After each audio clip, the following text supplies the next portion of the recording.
पावसाळा होता. झाडे शेती सर्व कसे हिरवगार होते.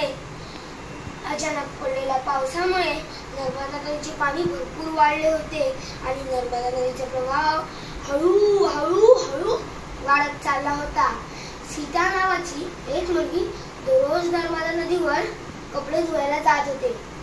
आजही ती तशीच कपडे धुवायला आली होती. ती नदीच्या उथळ पाण्यात मोठ्या काळ्या दगडावर कपडे धुत होती. तिला वाचवा वाचवा मेले मेले असा आवाज ऐकू आला. ती घाबरली, इकडे तिकडे पाहू लागली. कोणाचा आहे हा आवाज? तिथे तिचे लक्ष एका बुडणाऱ्या मुलगीकडे गेले. ती मुलगी पाण्यात बुडत होती. ती वर येत होती, पुन्हा पाण्यात बुडत होती, वर येत होती, पुन्हा पाण्यात बुडत होती. वाचवा वाचवा कोणीतरी, ती गटांगळ्या खात होती. सीता म्हणाली, धावा धावा ओ कोणीतरी वाचवा हो. सीता मदतीच्या अपेक्षेने इकडे तिकडे पाहू लागली. सर्व लोक नदीच्या काठावर थांबले होते. प्रौढ लोक होते, तरुण लोक होते, पण मदतीसाठी कोणीच पुढे आले नाही. सीताला आश्चर्य वाटले. एवढे लोक असून कोणाला पोहता येत नाही का? बिचारा बुडणाऱ्या स्त्रीला वाचवणे कर्तव्य नाही का? बुडणाऱ्याला वाचवणे हे कर्तव्य नाही का?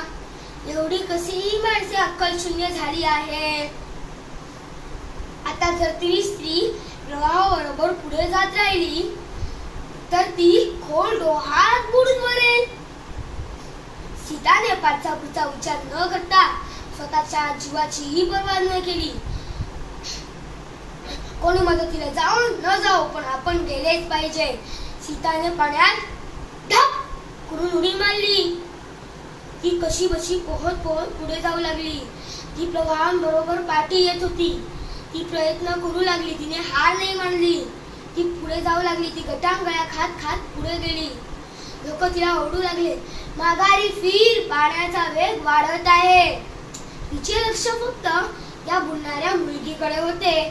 कोणाचे शब्द तिच्या कानावर पडत नव्हते. अरे, ते मीरा काकींची मुलगी जयश्री आहे. तिने जयश्रीला पकडले. दोघे नदी काठावर यायचा प्रयत्न करू लागले. दोघांनाही पोहता येत नव्हते. दोघेही पाण्यात बुडत होते, गटांगळ्या खात होते. दोघेही पाण्यात बुडत होते व पुन्हा वर येत होते, बुडत होते, पुन्हा वर येत होते. आधीच घाबरलेल्या जयश्रीने सीताचे घट्ट केस पकडले. त्यामुळे सीता पाण्यात बुडली. तिच्या नाकात तोंडात बरेच पाणी गेले. सीता बेशुद्ध झाली. जयश्रीला रडायला आले. आपल्याला वाचवायला आलेली सीता आता तीच पाण्यात बुडली आहे. आता काय करू? इतक्यात काठावर उभ्या असलेल्या बघ्यांपैकी एक तरुण माणूस हे दृश्य पाहत होता. त्याला वाटले, पोहता येत नसताना या मुलीने एवढा धाडस केला आणि आपण पाहतच राहिलो. त्याला स्वतःचीच लाज वाटू लागली. त्याने पाण्यात धप्प करून उडी मारली. तो प्रवाहाबरोबर पुढे गेलेल्या जयश्री व सीताला त्यांनी काठावर आणले. जयश्री काठावर उभी राहून रडू लागली. कारण आपल्याला वाचवायला आलेली सीता आता तीच बेशुद्ध झाली आहे. लोकांनी सीतेला पालथं झोपवलं. तिच्या पाठी पाय ठेवून पोटातले पाणी बाहेर काढले. बरेच पाणी तिच्या तोंडातून बाहेर आले. सगळ्यांना आनंद झाला.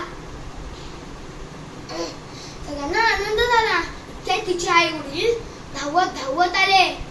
आपल्या मुलीला पोहता येत नसतानाही तिने एवढा साहस केला याचा त्यांना खूप अभिमान वाटला. ही गोष्ट 31 मे 1995 मध्ये मध्य प्रदेशात घडली आहे. तिचा गौरव गावात केला होता, शहरात केला, शाळेत केला, सगळीकडे तिचा गौरव साजरा केला. धन्यवाद.